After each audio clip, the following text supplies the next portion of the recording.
Hello, कैसे हैं आप सभी। आप सभी का बहुत बहुत स्वागत है हमारे YouTube चैनल स्टार्ट माई परीक्षा में। जैसा कि आप इसमें ऊपर स्क्रीन पर एक नोटिस देख रहे होंगे, एक विशेष सूची देख रहे होंगे कि प्रमुख पत्र पत्रिका पुस्तक व इनके संपादक, यानी कि प्रमुख कुछ पुस्तिकाएं हैं, पत्रिकाएं हैं, इनके संपादक व लेखक कौन है। तो हम सिर्फ एक छोटी सी 8 से 10 मिनट की क्लास में करीब 40 महत्वपूर्ण पुस्तक व पत्रिकाओं पर चर्चा करेंगे, जो अक्सर बार बार हर प्रतियोगी परीक्षा में पूछी जाती हैं। वो प्रतियोगी परीक्षा छोटे स्तर से लेकर के बड़े स्तर के सभी एग्जामों में पूछे जाते हैं, और जो आसान से आसान हैं, जो आप सभी लोगों को बहुत सी पत्रिकाएं या पुस्तकों के नाम पता है, वो हमने इसमें नहीं लिखे हैं। कुछ जो ज्यादा जरूरी है उनके नाम तो लिखे हैं, बाकी कुछ इसमें से नई पत्रिकाएं होंगी जिसका नाम आप लोगों ने शायद बहुत कम लोगों ने पढ़ा होगा। तो इसलिए चलिए क्लास को जल्दी से शुरू करते हैं। सभी लोग मन से देखेंगे, 2 से 3 बार वीडियो को देख लेना। ये पुस्तकें बड़ी महत्वपूर्ण है जी, बिल्कुल। तो चलिए, जैसा कि हम देख रहे हैं, इंडियन ओपिनियन, इंडियन ओपिनियन, ये पुस्तक का संपादक किसने किया? महात्मा गांधी जी ने किया। कहां पर किया? तो दक्षिण अफ्रीका में किया, क्योंकि पूछा जाता है कि गांधी जी ने दक्षिण अफ्रीका में कौन सी पत्रिका का संपादन किया। तो इंडियन ओपिनियन, इसका संपादन गांधी जी ने दक्षिण अफ्रीका में किया। उसके बाद नवजीवन, ये भी पत्रिका किसकी है? महात्मा गांधी जी की है। इसका संपादन कहां से किया था? अहमदाबाद से किया था। हरिजन, हरिजन पत्रिका भी महात्मा गांधी जी की है। इसका संपादन इन्होंने पुणे महाराष्ट्र से किया। यंग इंडिया, इसका संपादन भी महात्मा गांधी ने अहमदाबाद से किया जी। तो एक महात्मा गांधी जी की महत्वपूर्ण पत्रिकाएं हैं। इंडियन ओपिनियन दक्षिण अफ्रीका में महात्मा गांधी जी ने, नवजीवन अहमदाबाद से महात्मा गांधी जी ने, हरिजन पुणे से महात्मा गांधी जी ने, और यंग इंडिया अहमदाबाद से महात्मा गांधी जी ने जी। चलिए उसके बाद देखते हैं उद्बोधन, उद्बोधन पत्रिका और प्रबुद्ध भारत, ये दोनों अलग अलग 2 पत्रिकाएं हैं। प्रबुद्ध भारत और उद्बोधन, इसका संपादन किया था विवेकानंद जी ने, स्वामी विवेकानंद जी। हिंदुस्तान टाइम्स, इसका संपादन किया था के.एस. पाड़िक्कर, के.एस. पाड़िक्कर, इन्होंने हिंदुस्तान टाइम्स पत्रिका का संपादन किया था।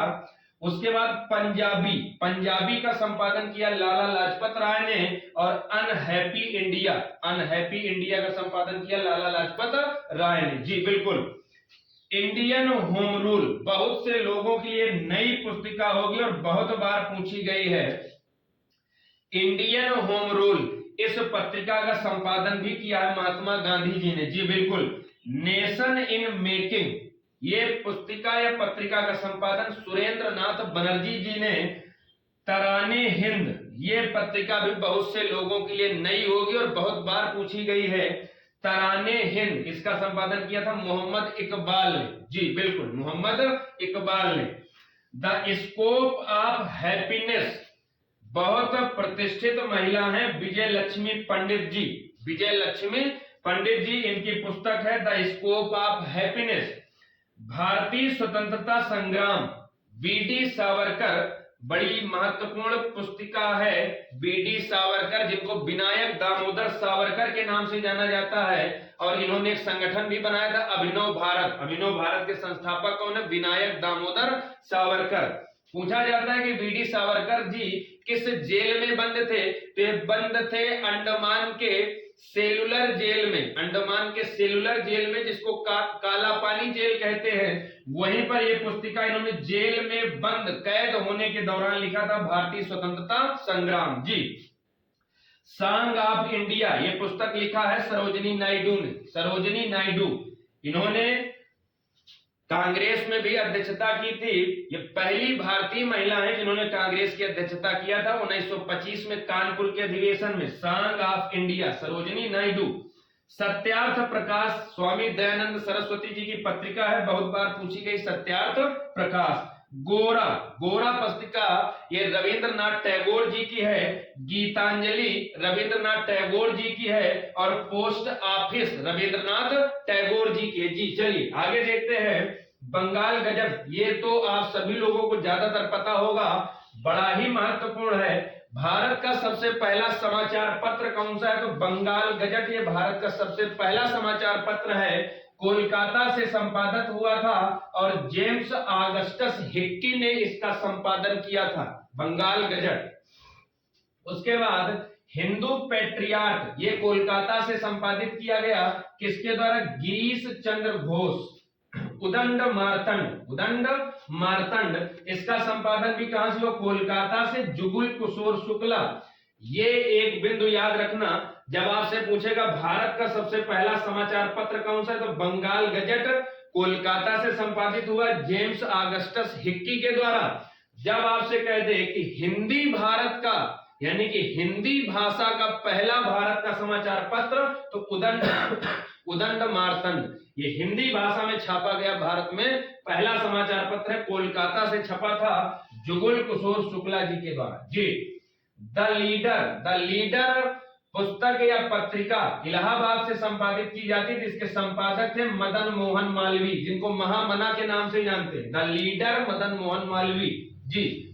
बंग दर्शन, इस पत्रिका के संपादक है बंकिम चंद्र चटर्जी, कोलकाता से प्रकाशित की जाती है बंग दर्शन। जी। इंडिपेंडेंट पुस्तक के लेखक हैं मोतीलाल नेहरू, जवाहरलाल नेहरू के पिताजी हैं, जवाहरलाल नेहरू के पिताजी। जी।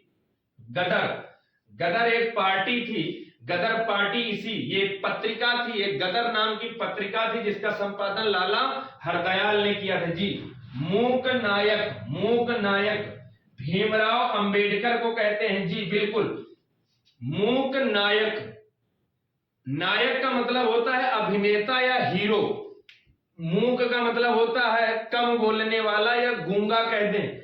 ऐसे हीरो थे, ऐसे अभिनेता थे कि बिना बोले कलम की वार से, कलम की ताकत से देश नहीं पूरी दुनिया को हिला दिया भीमराव अंबेडकर ने। दुनिया के सबसे बड़े देश की एक पुस्तिका की रचना कर डाली, यानी कि भारतीय संविधान की रचना कर डाली भीमराव अंबेडकर ने।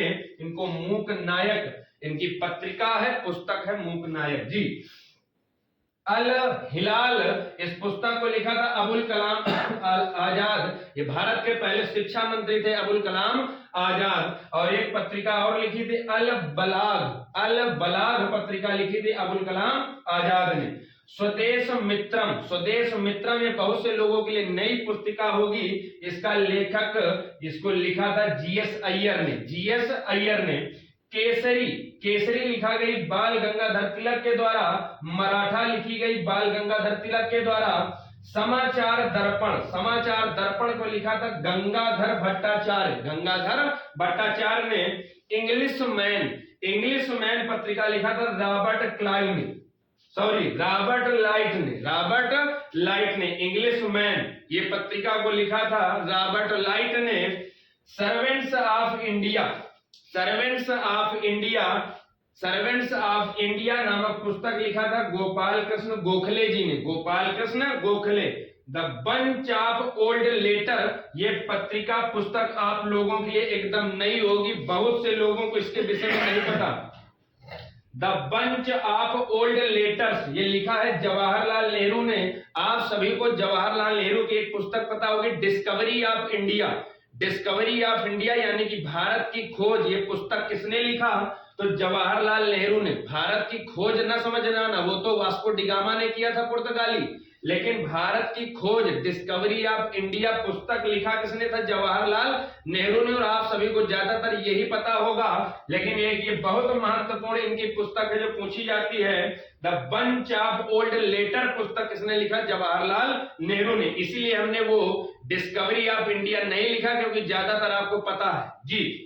इंडिया ए नेशन पुस्तक है एनी बेसेंट की, और कॉमनवेल्थ पत्रिका भी है एनी बेसेंट की। जी। उसके बाद देखेंगे नील दर्पण, बहुत बार पूछी गई है। नील दर्पण के संपादक कौन है? तो दीन बंधु मित्र है नील दर्पण के संपादक। तो ये रहा आप सभी के सामने 40 महत्वपूर्ण पुस्तकों का समावेश, जो अक्सर हर प्रतियोगी परीक्षाओं में पूछी जाती हैं। इनमें से बहुत सी पत्र पत्रिकाएं हमने ऐसी लिया था जो आप सभी के लिए नई होंगी।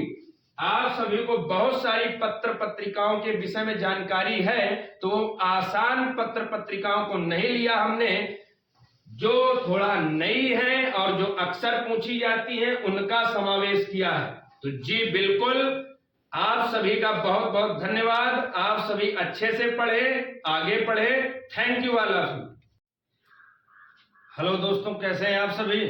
आप सभी का बहुत बहुत स्वागत है हमारे YouTube चैनल स्टार्ट माई परीक्षा पर।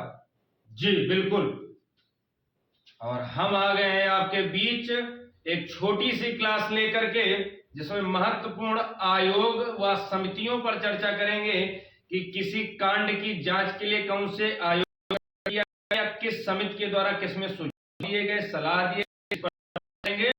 तो एक छोटी क्लास के माध्यम से हम आयोग और समितियों का एक टॉपिक लेकर के, जैसा कि आप देख रहे होंगे सबसे बड़े अक्षरों में लिखा गया है प्रमुख आयोग व समितियां। तो जल्दी से हम जो महत्वपूर्ण अक्सर हर परीक्षाओं में पूछी जाने वाली, छोटी से बड़े परीक्षाओं में पूछी जाने वाली आयोग व समितियों पर चर्चा करेंगे। तो जल्दी से आप सभी तैयार हो जाएं। तैयार हैं तो एक बार क्लास को लाइक और शेयर कर दें और अधिक से अधिक लोगों तक ये वीडियो पहुंचाएं और आप सभी पढ़ें। चलिए शुरू करते हैं। लिब्राहन आयोग, जी बिल्कुल, लिब्राहन आयोग। तो लिब्राहन आयोग का संबंध है बाबरी मस्जिद, जो बाबरी मस्जिद का कांड था, चर्चा में रहता है, उसकी जांच के लिए एक कमेटी बनाई गई थी जिसका नाम था लिब्राहन आयोग। और एक बात आपको ये याद रखनी, जो आयोग या समिति बनाई जाती हैं, जिस नाम से बनाई जाती है उस समिति का अध्यक्ष होता है। जो आयोग या समिति बनाई जाएगी तो जिसका नाम होता है वो उसी आयोग या समिति का अध्यक्ष होता है। जी बिल्कुल। हिटले आयोग, हिटले आयोग का संबंध श्रम की जांच से या श्रम के सुधार से है। श्री कृष्ण आयोग, मुंबई दंगे जो 1993 में हुए थे, मुंबई दंगे जो 1993 में हुए थे, इसकी जांच के लिए बनाया गया था श्री कृष्ण आयोग।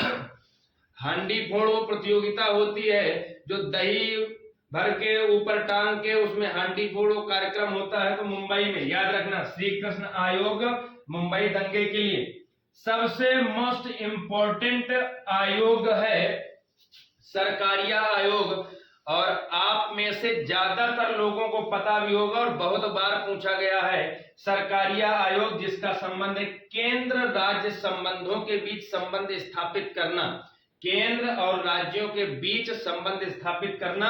सरकारिया आयोग, पुंछी आयोग, राजमन्नार समिति, तीनों का संबंध है केंद्र राज्य संबंध से। फिर से सुनिएगा, सरकारिया आयोग, पुंछी आयोग और राजमन्नार समिति, इनका संबंध केंद्र राज्य संबंध से। जी, जो कुछ विशेष जानकारी आपको देंगे तो उसको लिखते चलिए। मंडल आयोग, मंडल आयोग किस लिए बना? तो पिछड़ी जातियों के सीटों के आरक्षण से संबंधित है मंडल आयोग। जी, नानावती आयोग, कहीं कहीं पर नानावटी लिखा है, तो नानावती आयोग आप सभी ने सुना होगा। गोधरा कांड, जो गोधरा कांड हुआ था कहां पर? गुजरात में। गोधरा कांड गुजरात में, इसकी जांच के लिए बना था नानावती आयोग। और एक महत्वपूर्ण बात यह है कि नानावती जो आयोग बना था, किसके नाम से? नानावती। ये न्यायाधीश थे, हाल ही में इनका निधन भी हो गया, तो करंट की घटना भी है, याद रखना, नानावती। जी, ठक्कर आयोग, इंदिरा गांधी की जो हत्या हुई थी, इंदिरा गांधी जी की हत्याकांड की जांच से संबंधित है ठक्कर आयोग। जी, सुभाष चंद्र बोस का आप सभी लोगों ने सुना होगा कि गुमशुदा बाबा के नाम से प्रचलित थे। काफी दिनों तक ये कहते हैं जा रहे थे विमान से, विमान क्रैश हो गया था हादसे में, फिर ये मिले नहीं, बहुत दिनों तक गुप्त रहे। तो इस गुत्थी को सुलझाने के लिए एक कमेटी बनाई गई थी जिसका नाम था मुखर्जी आयोग। सुभाष चंद्र बोस की गुमशुदगी के संबंध में बनाई गई थी मुखर्जी आयोग। राजीव गांधी की हत्याकांड, इसकी जांच के लिए बनाया गया था जैन आयोग। फुकन आयोग, तहलका टेप कांड, तहलका टेप कांड से संबंधित है फुकन आयोग। आप में से बहुत लोगों को ये नया पॉइंट होगा और पता भी नहीं होगा तहलका क्या है। तो तहलका एक धर्मेंद्र की पिक्चर भी है, तो वो नहीं।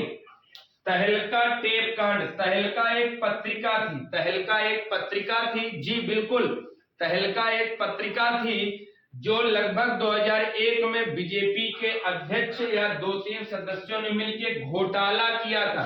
तो इस पत्रिका के द्वारा घोटाले की जांच को पूरा कराने के लिए एक आयोग बनाया गया जिसका नाम था फुकन आयोग। कोठारी आयोग शैक्षिक सुधार से संबंधित है, कोठारी आयोग जी। हंटर आयोग जलियांवाले बाग हत्याकांड की जांच के लिए एक आयोग का गठन किया गया था जिसका नाम था हंटर आयोग। और आप सभी लोगों ने हंटर आयोग तो पढ़ा होगा, हंटर आयोग तो पढ़ा होगा, लेकिन ये हंटर आयोग भी ब्रिटिश सरकार के अधीन बनाया गया था। तो भारतीयों की ये मांग थी कि जनरल डायर भी ब्रिटिश, जिसने गोलियां चलाने का आदेश दिया था अमृतसर में जो कांड हुआ था, और जांच करने वाला भी ब्रिटिश कोई अधिकारी होगा तो वही कहावत सिद्ध कर सकता है, चोर चोर मौसेरे भाई भैया, ये भी ब्रिटिश वो भी ब्रिटिश। तो हत्याएं हुई थी हजारों में, बता देगा 10-20। तो इसलिए भारतीयों की ये मांग थी कि भारतीयों के द्वारा एक आयोग बनाया जांच करे। तो हंटर आयोग का संबंध भी है जलियांवाले बाग कांड से, और भारतीयों ने बनाया था कौन सा, भारतीयों ने बनाया था तहकीकात आयोग। तो तहकीकात आयोग का संबंध भी जलियांवाले बाग हत्याकांड से। तहकीकात आयोग में 3 सदस्य थे, कौन कौन, तो महात्मा गांधी, मोतीलाल नेहरू और मदन मोहन मालवीय जी। तहकीकात आयोग के अध्यक्ष बनाए गए थे मदन मोहन मालवीय। तो तहकीकात आयोग का संबंध भी है जलियांवाले बाग कांड की जांच से। ज्यादातर आपने पढ़ा होगा हंटर आयोग जी। महाजन समिति, इसका संबंध है चीनी उद्योगों से जी। उसके बाद आएंगे डॉक्टर कस्तूरी रंगन समिति, बहुत महत्वपूर्ण है, जो भारत में भी नई शिक्षा नीति बनाई गई, न्यू एजुकेशन पॉलिसी, जिसको नेप बोला जाता है, न्यू एजुकेशन पॉलिसी से संबंधित है डॉक्टर कस्तूरी रंगन समिति। इन्होंने ही नई शिक्षा नीति बनाने का सुझाव दिया जी। राजा चलैया समिति, इसका संबंध है टैक्स कर सुधार से जी। वांचू समिति प्रत्यक्ष कर डायरेक्ट टैक्स से संबंधित है वांचू समिति। अरे भैया जब डायरेक्ट टैक्स आ गया तो इनडायरेक्ट टैक्स के विषय में भी जानेंगे। वांचू समिति प्रत्यक्ष कर और रेखीय समिति अप्रत्यक्ष कर। जैसे जीएसटी एक अप्रत्यक्ष कर है, कुछ समय पहले वैट चलता था, वैल्यू एडेड टैक्स। तो ऐसे कर जो है जैसे जीएसटी अप्रत्यक्ष कर, तो इनकी जांच के लिए बनाई गई रेखीय समिति। तो चलैया समिति कर सुधार, वांचू समिति प्रत्यक्ष कर, रेखीय समिति अप्रत्यक्ष कर जी। चलैया समिति 2 ध्यान से समझना, राजा चलैया या चलैया समिति का संबंध है कर सुधार से। चलैया समिति 2 इसका संबंध है काले धन की जांच से। प्रधानमंत्री नरेंद्र मोदी जी के प्रधानमंत्री बनने के बाद, प्रधानमंत्री नरेंद्र मोदी प्रधानमंत्री बने थे 2014 में पहली बार, उसके बाद 2015 में समिति का गठन किया गया था चलैया समिति 2, जो काले धन की जांच से संबंधित है जी बिल्कुल। केलकर समिति, इसका संबंध है पिछड़ी जातियों से संबंधित। तो पिछड़ी जातियों पर बनाई गई पहली समिति कौन सी है, तो केलकर समिति, याद रखना बड़ी महत्वपूर्ण है जी। गाईपोरिया समिति या गोईपोरिया समिति, इसका संबंध है बैंकिंग सुधार से, बैंकों के सुधार से। स्वामीनाथन समिति, इसका संबंध है नई जनसंख्या नीति से। स्वामीनाथन समिति जनसंख्या नीति से। मालेगांव समिति, इसका संबंध है प्राथमिक पूंजी बाजार, प्राथमिक पूंजी बाजार। बलवंत राय मेहता समिति, आप सभी ने पढ़ा होगा, बलवंत राय मेहता समिति ये ग्राम पंचायत की त्रिस्तरीय व्यवस्था से संबंधित हैं। ग्राम पंचायत जो सरपंच प्रधानी के मतदान होते हैं, चुनाव होते हैं, उसको ग्राम पंचायत बोलते हैं। तो ग्राम पंचायत को 3 स्तरीय बनाने का सुझाव दिया था बलवंत राय मेहता समिति ने। 3 स्तरीय का मतलब ग्राम, ब्लॉक, जिला, और 2 स्तरीय का मतलब ग्राम, ब्लॉक। तो आगे पूछा जाएगा, आपसे पूछा भी जाता है 2 स्तरीय किसने बनाया, तो अशोक मेहता समिति ने। अशोक मेहता समिति 1977 में बनी थी, ग्राम पंचायत को 2 स्तरीय बनाने का सुझाव दिया था जी। और बलवंत राय मेहता समिति 1957 में बनी थी, इन्होंने ग्राम पंचायत को 3 स्तरीय बनाने का सुझाव दिए। और ग्राम पंचायत का एक दूसरा नाम होता है विकेंद्रीकरण। तो ये कुछ लोगों के लिए नया शब्द हो सकता है, इसीलिए हमने ये लिखा है, ग्राम पंचायत नहीं लिखा, वो ज्यादातर सभी को पता है। तो विकेंद्रीकरण या ग्राम पंचायत से संबंधित है बलवंत राय मेहता समिति, और 3 स्तरीय से जी। नरसिम्हन समिति का संबंध है बैंकिंग सुधार से। बैंकिंग सुधार से सच्चर समिति, अरे भैया खच्चर नहीं, सच्चर समिति, सच्चर समिति का संबंध है मुस्लिमों की शैक्षिक, सामाजिक और आर्थिक जांच के लिए बनाई गई थी सच्चर समिति। मुस्लिमों के शैक्षिक, आर्थिक और सामाजिक स्थिति के आकलन के लिए। जी, महालनोबिस समिति, अर्थव्यवस्था में जो पंचवर्षीय योजनाएं पढ़ी जाती हैं उनमें से पंचवर्षीय योजना किसी मॉडल पर आधारित है, पढ़ा भी लोग, जिसको कहते हैं पीसी महालनोबिस मॉडल। वही महालनोबिस भैया हैं। महालनोबिस समिति का संबंध है राष्ट्रीय आय से, नेशनल इनकम से। जी, दांतेवाला समिति, दांतेवाला भैया, दांत वाला। अब दांतेवाला समिति तो भैया जब आप भूखे होते हैं तो दांत पीसते हैं, कटकटाते हैं। जी, अब दांते वाला समिति है तो भूखे कब होंगे? जब आपके पास पैसे नहीं होंगे। पैसे नहीं यानी कि निर्धन हो, गरीब हो। तो दांते वाला समिति का संबंध है बेरोजगारी के अनुमान से। दांते वाला, बेरोजगार रहोगे, जब कोई रोजगार नहीं होगा, आपके पास पैसे नहीं होंगे तो खाना नहीं खाओगे, भूखे रहोगे, दांत कटकटाओगे, तो दांते वाला बेरोजगारी से। जी, तो ये रही आपके सामने कुछ प्रमुख समितियां, और बहुत सी आसान और समितियां हैं, वो हमने आपको नहीं पढ़ाया, आपने पढ़ा होगा। जो ज्यादा महत्वपूर्ण, जो परीक्षाओं में बार बार पूछी जाती हैं, वो सभी समितियों को एक साथ हमने आपके सामने पेश किया। क्लास कैसी लगी सुझाव दीजिए, अधिक से अधिक देखिए, 2 से 3 बार वीडियो देख लेना। 8 से 10 मिनट का छोटा सा वीडियो है, पूरी महत्वपूर्ण समितियां आपकी तैयार। इधर वाली समितियां बहुत महत्वपूर्ण है, ज्यादातर लोगों को नहीं पता है। इधर वाली बहुत पुरानी है, सभी को पता है, तो एक साथ सभी समितियों को आपके सामने लेकर आए हम। Thank you all of you, thank you all of. Good evening all of you, कैसे हैं आप सभी? आप सभी का स्वागत है हमारे YouTube चैनल स्टार्ट माई परीक्षा पर। तो कैसे हैं आप सभी? आप सभी को good evening, good evening, good evening. तो सभी मेरे शेर शेरनियों, सभी मेरे लाल लालियों तैयार हो जाएंगे। आज आपके सामने एक महत्वपूर्ण श्रृंखला लेकर आए, जिसमें जैसा कि आप देख रहे होंगे कि ये स्क्रीन पर आपको कुछ महोत्सव, पर्व व मेले लिखे गए हैं। पूरे वर्ष भर में भारत के अलग अलग राज्यों में कुछ पर्व, मेले या महोत्सव मनाए जाते हैं, जिनको हम एक पूरे वीडियो में 10 से 15 मिनट के वीडियो में आपको पूरे वर्ष भर जो महत्वपूर्ण मेले और पर्व आयोजित किए जाते हैं, जो बड़े आसान होते हैं, उनको हमने नहीं लिखा। कुछ नए पर्व और मेले इसमें लिखे गए हैं, जिनमें से आप सभी लोगों को कुछ नए होंगे, कुछ आपको पता है। जो बड़े आसान पर्व हैं वो हमने नहीं लिया। तो चलिए शुरू करते हैं।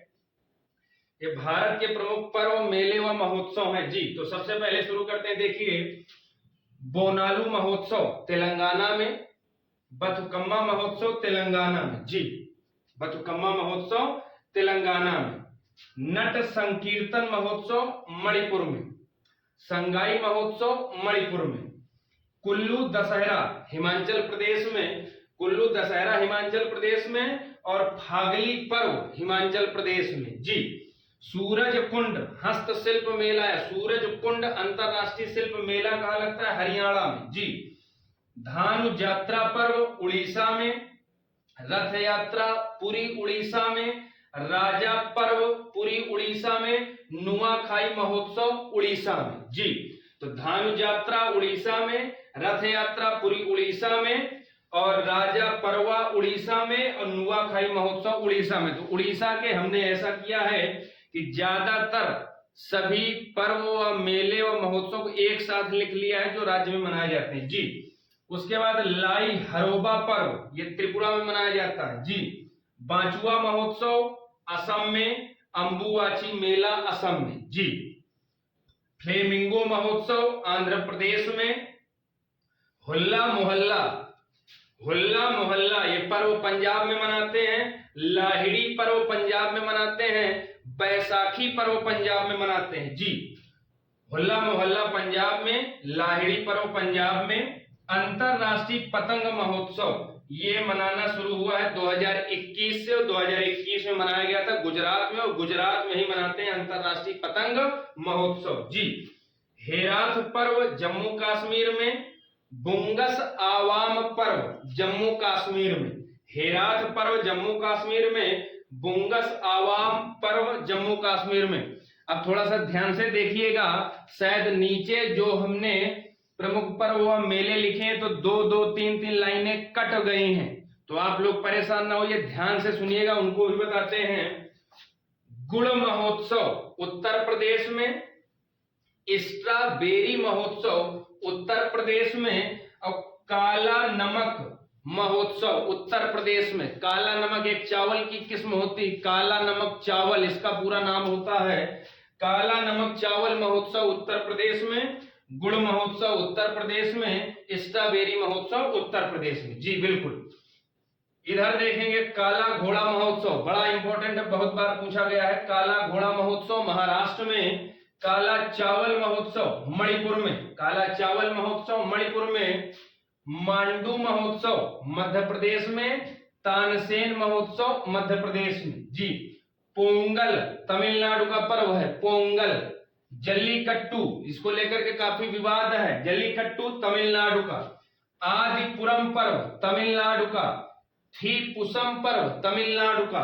तो पोंगल तमिलनाडु, जल्लीकट्टू तमिलनाडु, आदिपुरम तमिलनाडु और थीपुसम तमिलनाडु। जी बिल्कुल क्लियर। चलिए, कलरव महोत्सव, कलरव महोत्सव हमने आप सभी को एक क्वेश्चन करवाया था जब ये शुरू हुआ था। कलरव महोत्सव बड़ा महत्वपूर्ण है, कहां मनाते हैं? बिहार में। ये क्या है? तो भारत में पक्षियों का पहला महोत्सव जिसका नाम है कलरव महोत्सव, पक्षियों से संबंधित है। भारत का पहला महोत्सव कहां मनाया गया? बिहार में। गुरेज पर्व ये कहां मनाते हैं? जम्मू कश्मीर में। और एक और होता है कंचोथ पर्व, कंचोथ पर्व जम्मू कश्मीर में। जी। चेरी ब्लॉसम फेस्टिवल कहां मनाते हैं? मणिपुर में। चेरी ब्लॉसम फेस्टिवल मणिपुर में। सोलंग त्योहार अरुणाचल प्रदेश में, सोलंग त्योहार अरुणाचल प्रदेश में। हरेली पर्व छत्तीसगढ़ में, ध्यान से सुनना, हरेली पर्व छत्तीसगढ़ में और हरेला पर्व उत्तराखंड में। धोखा ना हो इसलिए दोनों साथ में लिखे गए, हरेली पर्व छत्तीसगढ़ में और हरेला पर्व उत्तराखंड में। जी बिल्कुल। पोइला बोईसाख महोत्सव, पोइला बोईसाख महोत्सव कहां मनाते हैं? पश्चिम बंगाल में, पश्चिम बंगाल में। योसांग पर्व, योसांग पर्व कहां मनाते हैं? मणिपुर में। नीचे कट गया है तो ध्यान से सुनिएगा। सिगमो उत्सव, सिगमो उत्सव कहां मनाते हैं? गोवा में सिगमो उत्सव। जी चलिए अगला देखते हैं। एक पोंगल है तमिलनाडु का और ये क्या है? अटकल पोंगाला, अटकल पोंगाला ये कहां मनाते हैं? केरल में। एक यहां पर उत्सव मनाया जाता है, उसका नाम ये होता है उत्सवम उत्सव।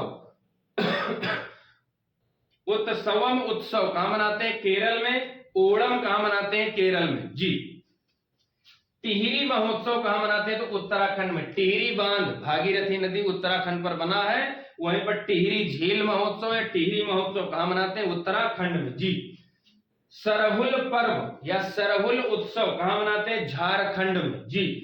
बैसाखी पंजाब में, बैसाखी पंजाब में। गुडी पर्व कहां मनाते हैं? तो महाराष्ट्र में। गुडी पर्व महाराष्ट्र में। उगादी पर्व, उगादी पर्व कहां मनाते हैं? कर्नाटक में। जी। लोसांग पर्व कहां मनाएंगे? सिक्किम में। तिब्बत में ज्यादा प्रचलित है लोसांग और बौद्ध धर्म से संबंधित होता है। लोसांग पर्व कहां मनाते हैं? सिक्किम में। लठमार होली कहां की प्रचलित है? तो मथुरा उत्तर प्रदेश में एक क्षेत्र पड़ता है बरसाना, विशेष रूप से कहां पर है? बरसाना, लठमार होली। जी। छठ पूजा बिहार में प्रचलित है। इसमें किसकी पूजा होती है? तो जल के अंदर खड़े होकर के सूर्य देवता की पूजा की जाती है। मेन पूजा किसकी होती है? सूर्य देवता की होती है। बिहार में प्रचलित है छठ पूजा। पुष्कर मेला राजस्थान के अजमेर में लगता है, पुष्कर मेला। जी। पुष्कर मेला। ब्रह्मा जी का एकमात्र भारत में मंदिर यहीं पर है, पुष्कर राजस्थान में। जी। उसके बाद देखेंगे नीचे लिखा है चपचार, चपचार कुट पर्व, चपचार कुट पर्व ये कहां मनाते हैं? मिजोरम में। कहां मनाते हैं? मिजोरम में। तो ये रही एक श्रृंखला जो हमने इसमें से सारे बड़े महत्वपूर्ण पर्व, मेले व महोत्सव को एक साथ लिखा है। 10 मिनट की क्लास में आप सभी को महत्वपूर्ण पर्व व मेले की जानकारी दे दी गई, जिनमें से आप सभी को इधर उधर अलग अलग चीजों को न देखना पड़े, इन सभी पर्व व मेलों को एक साथ लेकर के आ गए आपके सामने। और जो मेले बड़े आसान है वो हमने इसमें नहीं लिखा, कुछ नए व कुछ जो ज्यादा परीक्षाओं में पूछे जाते हैं उन सबको हमने एक साथ लिखा है। तो क्लास कैसी लगी, कोई समस्या हो तो बताइए। इस वीडियो को 2 से 3 बार देख लीजिएगा, सारे पर्व व मेले आपके तैयार हो जाएंगे। और परीक्षा में जरूर 1 या 2 क्वेश्चन यहां से पूछे जाते हैं, और जो आसान है वो हमने नहीं लिए, कुछ नए इसमें जोड़े गए। ठीक है, चलिए तो thank you all of you, thank you all of you and good night.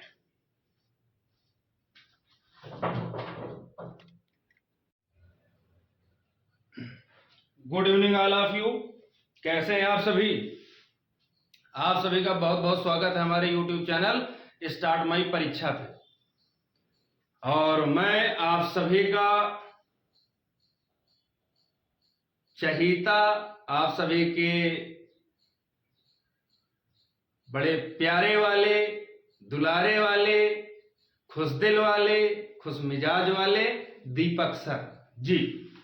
तो आप सभी का बहुत बहुत स्वागत है। आप सभी को good evening all of you, good evening all of you.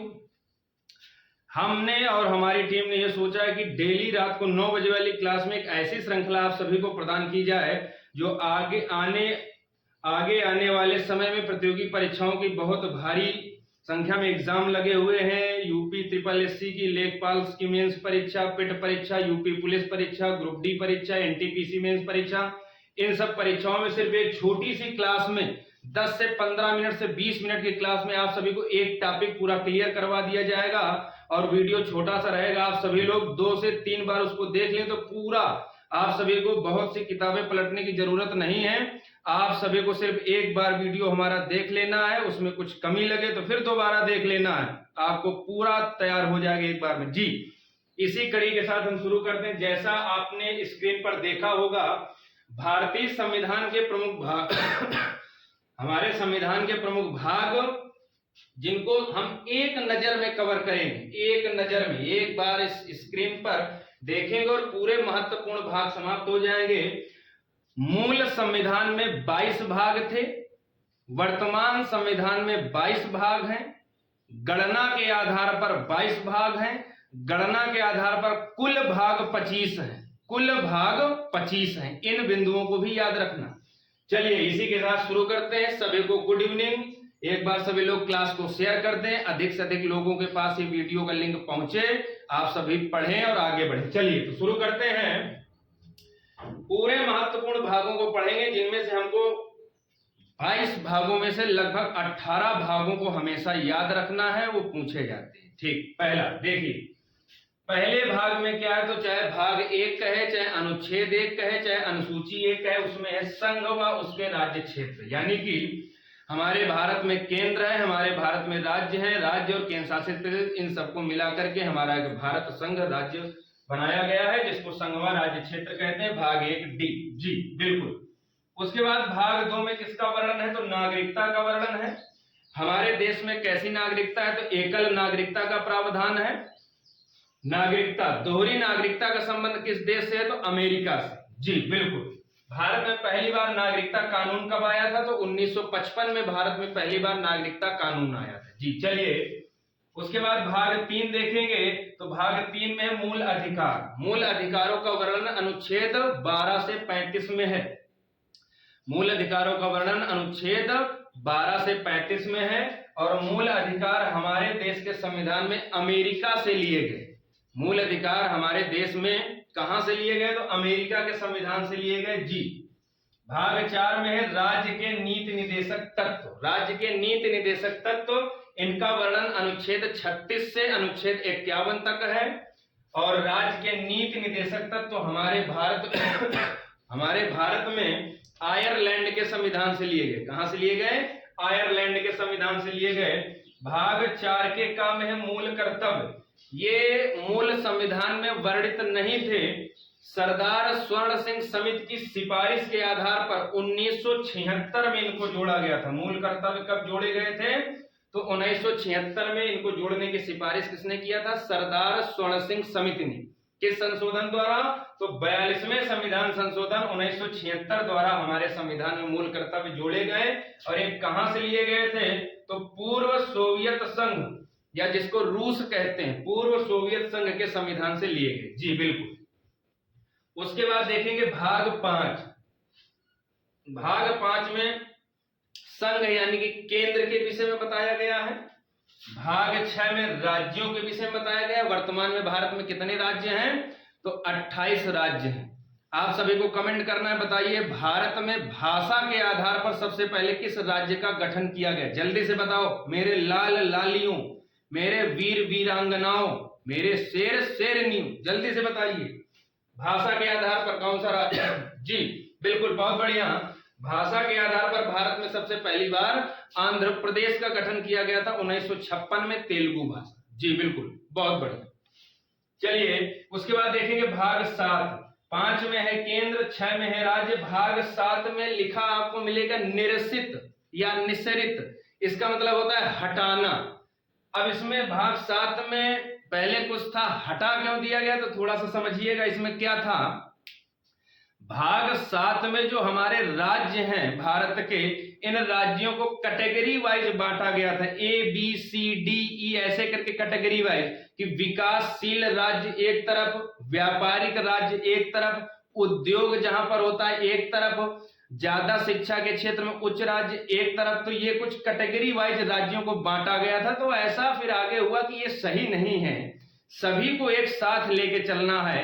Category wise बांटना ये सही नहीं। जिनका एक क्षेत्र कहीं शिक्षा बढ़ी है तो एक क्षेत्र में शिक्षा वाले होंगे तो वहां पर शिक्षा बढ़ती जाएगी, और जहां पर शिक्षा कम है तो फिर उनमें विकास कैसे किया जाए? तो इन सब कारणों से इसको निरस्त कर दिया गया। समझ गए कि भाग 7 में क्या था? तो राज्यों को कैटेगरी वाइज यानी श्रेणी के आधार पर बांटा गया था, तो इसको धीरे से निरस्त कर दिया गया। निरस्त कब किया गया? तो भाग 7 है, इसको 7वें संविधान संशोधन द्वारा 1956 में निरस्त कर दिया गया। याद रखना, भाग 7 को 7वें संविधान संशोधन 1976 द्वारा निरस्त कर दिया गया। उसके बाद देखेंगे 5 में है केंद्र, 6 में है राज्य, 7 हटा दिया गया। तो 8 में क्या होगा? जब 5 में केंद्र, 6 में राज्य, 7 से कोई मतलब नहीं, तो बचा कौन? केंद्र शासित प्रदेश बचे। तो भाग 8 में है केंद्र शासित प्रदेश, जिनको संघ राज्य क्षेत्र कहते हैं या संघ शासित प्रदेश कहते हैं। जी उसके बाद भाग 9 में है पंचायत। भाग 9 में है पंचायत। जी पंचायत, पंचायत प्रणाली की शुरुआत भारत में सबसे पहले कहां हुई? कमेंट करिए जल्दी से। पंचायत प्रणाली की शुरुआत भारत में सबसे पहले कहां हुई? तो 2 अक्टूबर 1959 को राजस्थान के नागौर जिले से पंचायत प्रणाली की शुरुआत हुई थी। और इसका प्रयोग सबसे पहले पंचायत का कहां किया गया था? तो प्रयोग किया गया था आंध्र प्रदेश में, और शुरू हुई थी राजस्थान में। जी अब भाग 9 को 2 पार्टों में बांटा गया है। नीचे शायद आपको दिख नहीं रहा होगा, हम बता देते हैं, सुनिए ध्यान से। भाग 9 में है पंचायत, और भाग 9 को 2 पार्टों में बांटा गया है। भाग 9 का भाग 9 का खा। तो भाग 9 के का में जो 9 का आ है, 9 का फर्स्ट, उसमें है नगर पालिका। 9 के का में है नगर पालिका, और भाग 9 के खा में यानी कि 9 के सेकंड में है सहकारी समितियां। तो 9 के का में नगर पालिका और 9 के खा में सहकारी समितियां। किसी को यहां तक समस्या? चलिए आगे देखते हैं। भाग 10 में है जो अनुसूचित जाति और अनुसूचित जनजाति होते हैं, इनके विषय में वर्णन किया गया है भाग 10 में। भाग 11 में क्या है? तो केंद्र और राज्यों के बीच संबंध स्थापित करने के दिशा निर्देश दिए गए हैं भाग 11। जी उसके बाद देखेंगे भाग 12 में, यहाँ पर वित्त, संपत्ति, संविदा और वाद यानी कि पैसे, वित्त से संबंधित कुछ दिशा निर्देश दिए गए हैं भाग 12 में। भाग 13 में क्या है? तो भारत के राज्य क्षेत्र के अंदर यानी कि हमारे भारत देश के अंदर जो व्यापार और वाणिज्य करना, एक राज्य से दूसरे राज्य में कुछ सामान भेजना है, दूसरे राज्य से तीसरे राज्य में कुछ भेजना है, तो इन सबको सुगम बनाना, व्यापार और वाणिज्य भारत के राज्य क्षेत्र के अंदर, इसको बताया गया है भाग 13 में। और भाग 14 में है केंद्र और राज्यों के अधीन सेवाएं, जिनको यूपीएससी और पीएससी कहते हैं, केंद्र में यूपीएससी, राज्य में पीएससी, तो इनकी व्यवस्था की गई है भाग 14 में। भाग 15 बहुत महत्वपूर्ण है, बहुत बार पूछा गया है। भाग 15 इलेक्शन कमीशन यानी कि निर्वाचन आयोग का वर्णन किया गया है भाग 15 में। जी, निर्वाचन आयोग, इसका वर्णन भाग 15 में है और अनुच्छेद 324 से 329 के का तक, निर्वाचन आयोग 324 से 329 के का तक निर्वाचन आयोग है। जी, भाग 16 में है, कुछ वर्ग होते हैं, उन वर्गों को विशेष उपबंध दिया गया है, विशेष छूट दी गई है, तो कुछ वर्गों के लिए विशेष व्यवस्था की गई है, जिसका वर्णन भाग 16 में किया गया है। उसके बाद भाग 17 में है राजभाषा, भाग 17 में है राजभाषा, राजभाषा। जी, और राजभाषा का वर्णन किस अनुच्छेद में है, तो राजभाषा अनुच्छेद 343 से अनुच्छेद 351 तक है राजभाषा। जी, थोड़ा सा समझेंगे। भारत में पहली बार राजभाषा आयोग का गठन कब किया गया, तो राजभाषा आयोग का गठन किया गया था 1955 में, 1955 में। और राजभाषा आयोग ने अपनी रिपोर्ट कब सौंपी, तो 1956 में, 1956 में। जी, इस समय राष्ट्रपति कौन था, तो डॉक्टर राजेंद्र प्रसाद इस समय राष्ट्रपति थे। और ये जो भारत में पहला राजभाषा आयोग बनाया गया 1955 में, इसके अध्यक्ष कौन थे, तो इसके अध्यक्ष थे बीजी खेर, बीजी खेर। जी, भारत में पहले राजभाषा आयोग के अध्यक्ष जो 1955 में बना था, इसके अध्यक्ष थे बीजी खेर। जी, ये जो आप लोग सुने होंगे नाम अनुपम खेर, जानते हो, सुने हो ना, तो ये अनुपम खेर के मामा जी हैं, ध्यान देना जरा, अनुपम खेर के मामा जी हैं बीजी खेर। सच में? अरे सच में नहीं भैया, मजाक कर रहे थे। ठीक जी, तो राजभाषा आयोग के पहले अध्यक्ष बीजी खेर। जी, उसके बाद देखेंगे भाग 18, इसमें आपात उपबंध या आपातकाल की व्यवस्था की गई है भाग 18 में, जिसको इंग्लिश में इमरजेंसी कहते हैं। आपातकाल 3 प्रकार के होते हैं, अनुच्छेद 352, अनुच्छेद 356, अनुच्छेद 360। 352 में है राष्ट्रीय आपातकाल जो केंद्र में लगता है, 356 में है राष्ट्रपति शासन जो राज्यों में लगता है, और 360 में है वित्तीय आपातकाल जो पैसे से संबंधित होता है। तो 360 वित्तीय आपातकाल आज तक भारत में कभी नहीं लगा। जी, और ये आपात उपबंध या आपातकाल भारत में कहां से लिए गए, तो जर्मनी के संविधान से लिए गए। कहां से लिए गए, जर्मनी के संविधान से। आपातकाल कितने प्रकार के हैं, तो 3 प्रकार के। जी, उसके बाद देखेंगे 19 में प्रकीर्ण है, उसका मतलब कुछ नहीं, कभी आज तक पूछा नहीं गया। भाग 20 में देखेंगे, बड़ा महत्वपूर्ण है संविधान संशोधन, संविधान संशोधन। जी, भाग 20, और संविधान संशोधन किस अनुच्छेद में है, तो अनुच्छेद 368 में है संविधान संशोधन। भारत में संविधान संशोधन कहां से लिया गया, तो दक्षिण अफ्रीका के संविधान से लिया गया। संविधान संशोधन भारत में कितने प्रकार का होता है, तो 3 प्रकार का होता है, साधारण बहुमत द्वारा, विशेष बहुमत द्वारा, विशेष बहुमत और आधे राज्यों की विधानसभाओं द्वारा पारित होने पर। तो 3 प्रकार का संविधान संशोधन भारत में होता है। 21, 22 भी विशेष कुछ वर्णित नहीं है उनमें। तो ये आपके महत्वपूर्ण भाग रहे जो आज तक की प्रतियोगी परीक्षाओं में सिर्फ इन्हीं से पूछा गया है, और इनमें भी सबसे महत्वपूर्ण कौन है, तो वो ध्यान से सुनिएगा। भाग 1 हमेशा याद रखिएगा, संघ व उसका राज्य क्षेत्र। भाग 2 याद रखिएगा, नागरिकता। भाग 3 याद रखिएगा, मूल अधिकार। भाग 4 याद रखिएगा, राज्य के नीति निर्देशक तत्व। भाग 4 का याद रखिएगा, मूल कर्तव्य। उसके बाद 4 के बाद सीधा आ जाइएगा भाग 9 पंचायत, भाग 9 पंचायत। उसके बाद सीधा आ जाएंगे भाग 11 केंद्र और राज्यों के बीच संबंध। इसके बाद सीधा आ जाएंगे भाग 14 संघ और राज्यों के अधीन सेवाएं। उसके बाद भाग 15 निर्वाचन आयोग, और फिर भाग 17 राजभाषा, और भाग 18 आपातकाल, और भाग 20 संविधान संशोधन। यानी कि आपको 1, 2, 3, 4, 5 और पंचायत वाला 6, केंद्र राज्य के बीच संबंध 7, यूपीएससी पीएससी 8, निर्वाचन आयोग 9, राजभाषा 10, आपातकाल 11 और संविधान संशोधन 12। ये 12 भाग आपको हमेशा याद रखना है। 90% परीक्षाओं में यहीं से पूछा जाता है, बचे 10% तो अन्य सभी से पूछा जाता है। तो आपको हमारी क्लास कैसी लगी? इस वीडियो को 1 से 2 बार देख लीजिए, बड़ा महत्वपूर्ण है। Thank you all of you, thank you all of you. मेरे सभी शेर शेरनियों को, मेरे सभी लाल लालियों को, मेरे सभी वीरों वीरांगनाओं को शुभ रात्रि, शुभ रात्रि जी।